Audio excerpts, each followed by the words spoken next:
Second to last breakdown here of the Just Baseball Top 100 prospect list. It's the call up, and Jack and I are going to go through prospects 25 to 11 here on this episode. I would say this is the second most talented group that we're going to talk about of this entire series. But before that, we got to talk about what happened in Charlotte yesterday. In Charlotte. In Charlotte, 37 runs. 37 runs. Yeah, it was 26-11, the final score. Yep, 37 runs. Crazy stuff, Jack. We got to talk about these.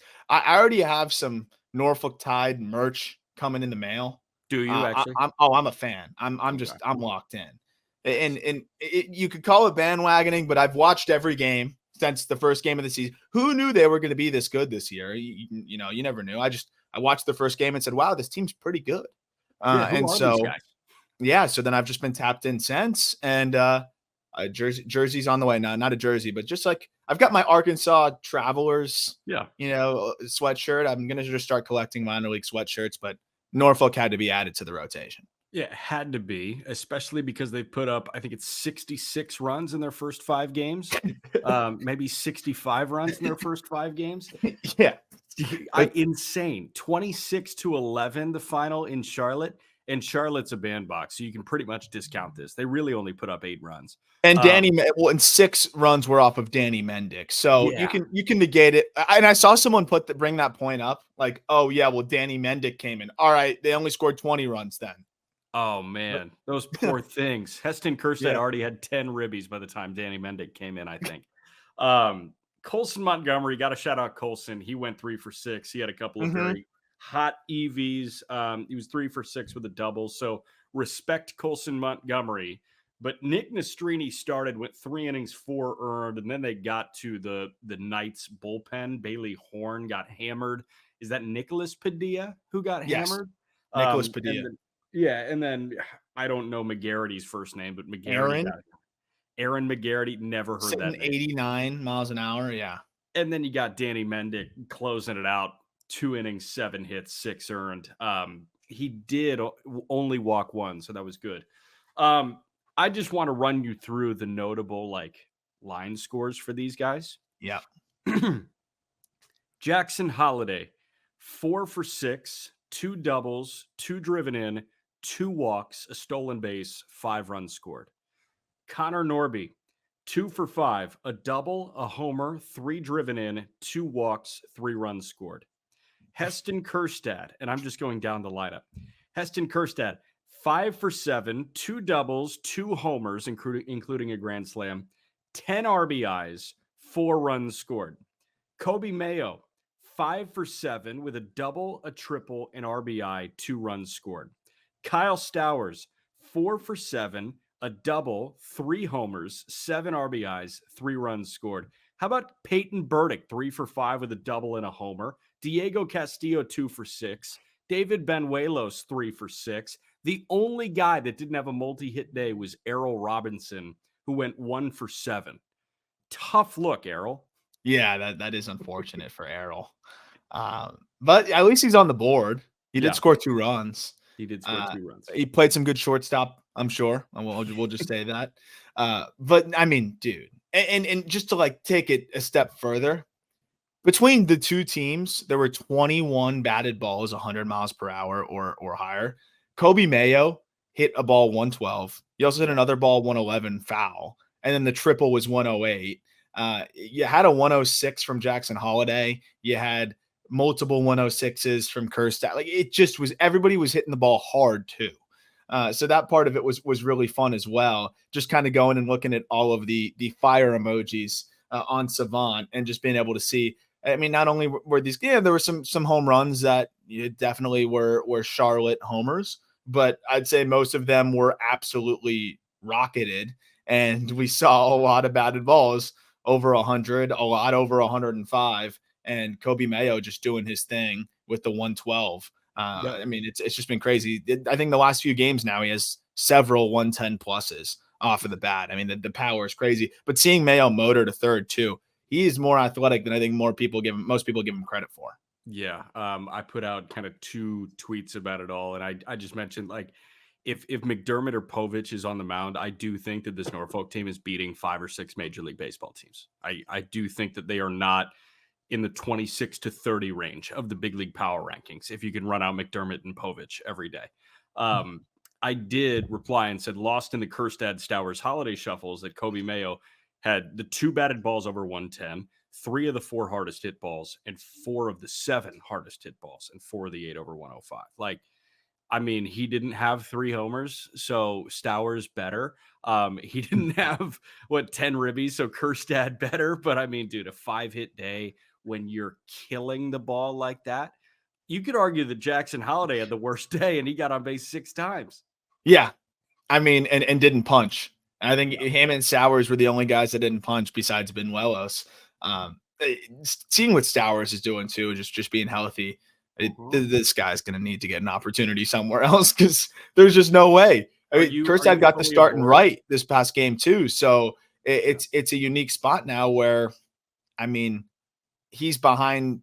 Not only, I think, maybe he's ahead of Norby now, who's playing left field mostly, but it's a little bit of a tough situation for Stowers to try to kind of nestle his way in there. I'm really interested to see how they handle all this, over the next month or so, as this team is just going to continue to light things up.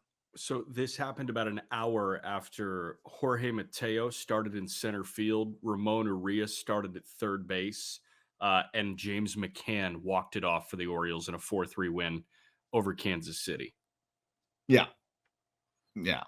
I don't have many thoughts after that. It's just Yeah. like, we know what we're doing here. Yeah. Yeah. I'm with you. I want to hit on something real quick before we get into 25 to 11. The Oakland A's are going to call Sacramento home for 3 years with help me decipher this. Is it a club option for a 4th, or is it a player option for a 4th? Because wouldn't like the club option be in Sacramento's hands because they own the ballpark? Yes. Like, it feels like the club is the player here in Oakland. I feel like it's a player option for a 4th Yes. year. So they're going to be there 25, 26, 27. They can opt in to playing the 2028 season there. That will not impact the Sacramento River Cats. So the AAA affiliate of the Giants. Why don't you just move to Vegas and play in Vegas? I don't understand that, but I guess like you want the slow burn of like breaking the fan base's hearts, I guess. It's bizarre. It's so bizarre, but they're going to be in Sacramento. They're going to be sharing with the AAA affiliate of the Giants. And I mean, I'd assume that the schedule for the next 3 years looks like Oakland is home for 6, road for 6, much like you've got in AAA ball. And then every other week, the River Cats are back home and the A's are on the road. So you're going to have a ton of baseball to deal with.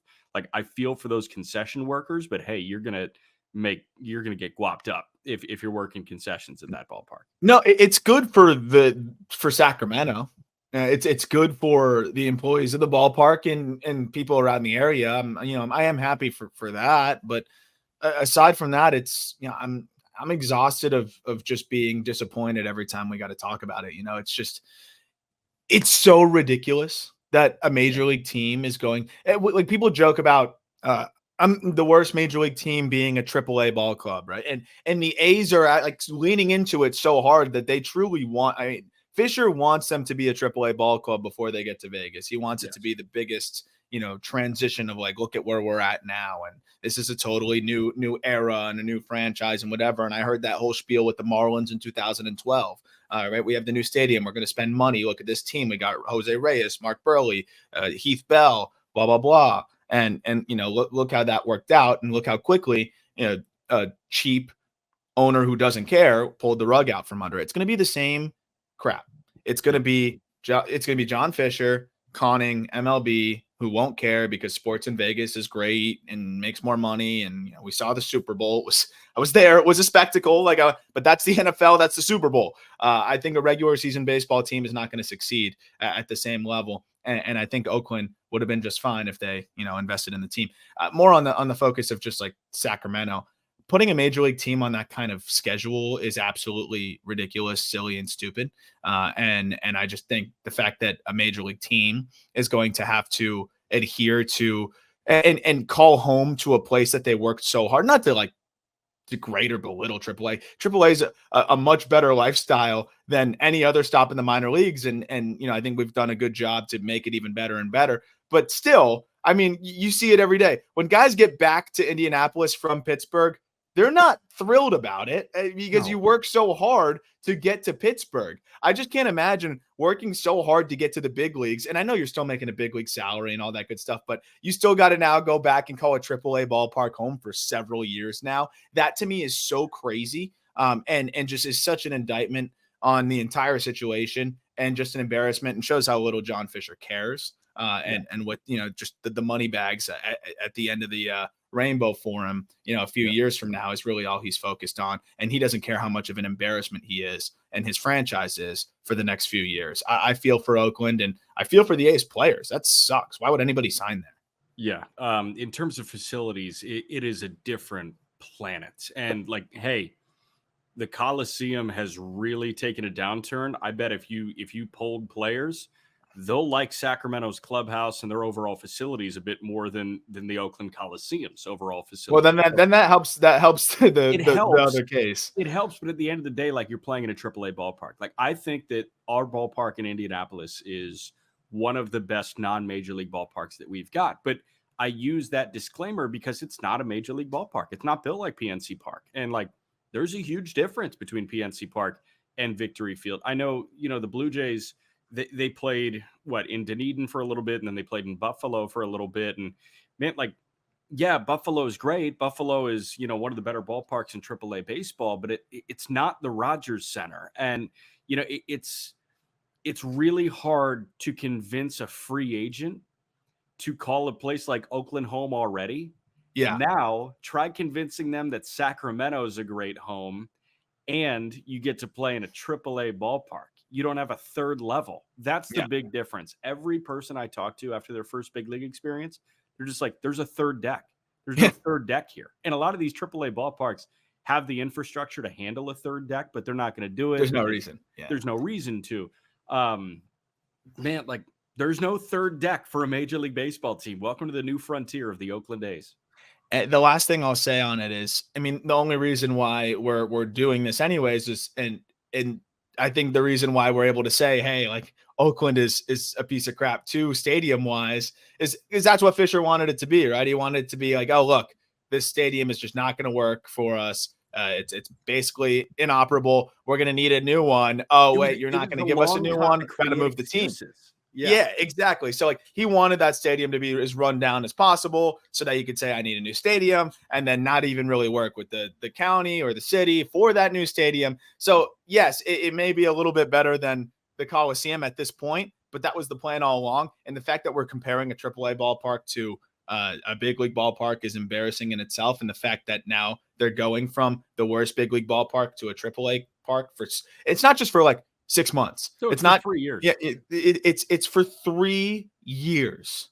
Complete joke. It's pathetic. It's sad, and it's terrible for Major League Baseball. But it is what it is, and I hope that the Sacramento faithful who just enjoy going to AAA games there, like you get to watch some big league games, you get to see some really cool things. That's awesome. You're gonna have some superstar players come to town. Yeah. And what's interesting is Esteury Ruiz might play there, but he might be playing for the AAA ball club, not the A's. Dude, you go from Vegas to Sacramento. Like it's insane. He's going to be at the future home and then like you get called up and you go to the temporary home. Like Yeah. it's bizarre. So In- bizarre. insane.